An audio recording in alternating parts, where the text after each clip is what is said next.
By 1860, the Union was coming apart.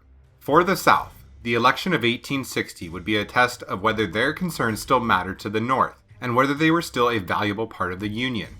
The Democratic Party split over slavery, and the election became a wide-open field with candidates that stood for sectional issues. Southern Democrats nominated John C. Breckinridge, who vowed to uphold slavery and support the Dred Scott decision. Northern Democrats nominated Stephen A. Douglas, who supported popular sovereignty. Republicans nominated Abraham Lincoln, who pledged to leave slavery alone where it already existed, but promised to ban it from spreading to new territories. And moderates, who wanted to keep the South from seceding, formed the Constitutional Union Party and nominated John Bell, who took no stance on slavery at all. The Republican candidate, Abraham Lincoln, won an election sharply divided along sectional lines. Lincoln won every state in the more populous North, giving him a clear majority of the electoral votes and 40% of the popular vote. Breckinridge swept the South, largely due to his support for the perseverance of slavery. Bell won most of the slave border states that were located between the North and South, but were divided on the stance of preserving the Union or supporting Southern secession. For most Southern states, Lincoln's election proved that the North monopolized the country, and remaining in the Union was impossible. Many Southern states kept Lincoln off the ballot to help ensure his defeat, yet Lincoln was elected president without receiving a single electoral vote in the South. Now, with a Republican in office, many Southerners feared Lincoln and his administration would ban slavery outright and not protect Southern states' rights. On December 20th, 1860, decades of threats of dissolution became reality when South Carolina became the first state to ever secede from the United States of America. But even after South Carolina's secession, Congress worked desperately to preserve the Union. Kentucky Senator John Crittenden proposed adding amendments to the Constitution that would permanently protect slavery in all current and future territories south of the 3630 Missouri Compromise line. Republicans strongly opposed the plan, citing their victory in the 1860 election as a mandate against slavery in new territories.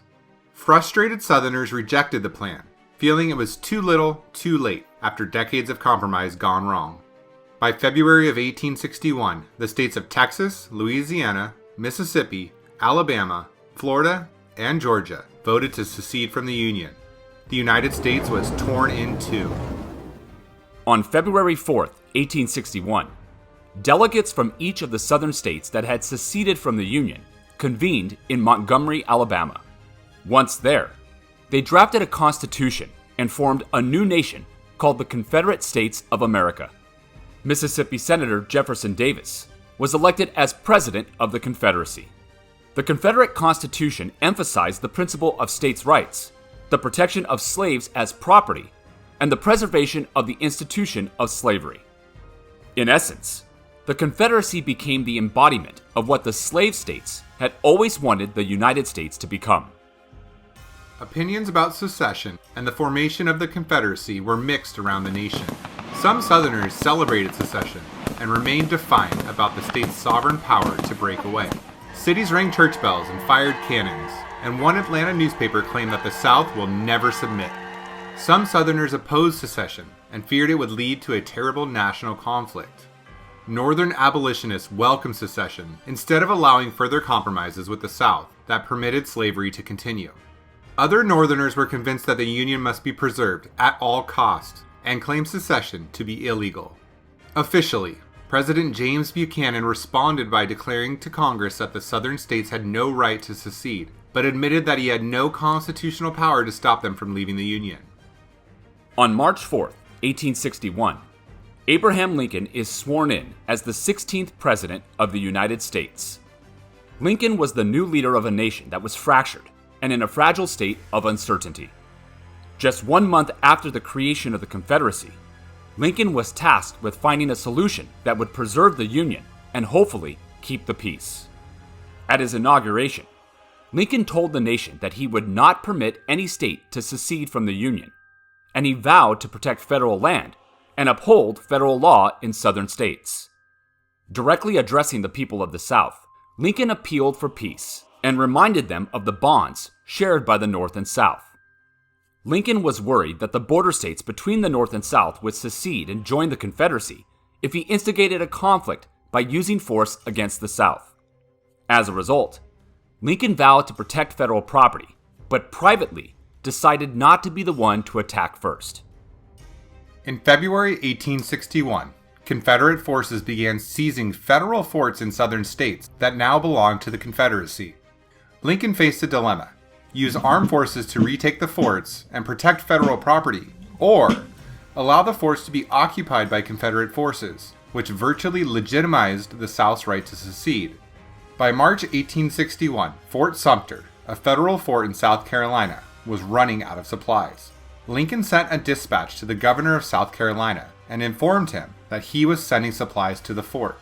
Lincoln pledged that Union forces would not use force unless they were attacked first, thus putting the decision of whether to go to civil war on the shoulders of the Confederacy.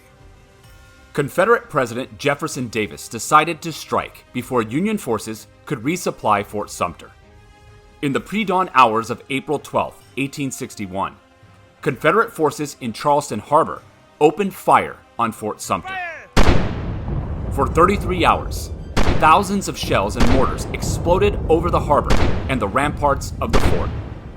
Eventually, Union forces inside the fort surrendered and handed control of the fort over to the Confederacy.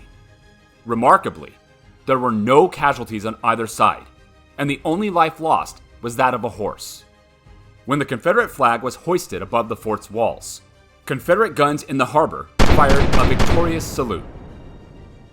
The Civil War had begun. Both North and South took action. President Lincoln called on 75,000 volunteers to fight in the Union Army. Tens of thousands of Southerners volunteered to fight in the Confederate Army. And the border states of Virginia, North Carolina, Tennessee, and Arkansas seceded and joined the Confederacy. The lines were drawn, and the stage was set. American blood would be spilled to decide the fate of the nation.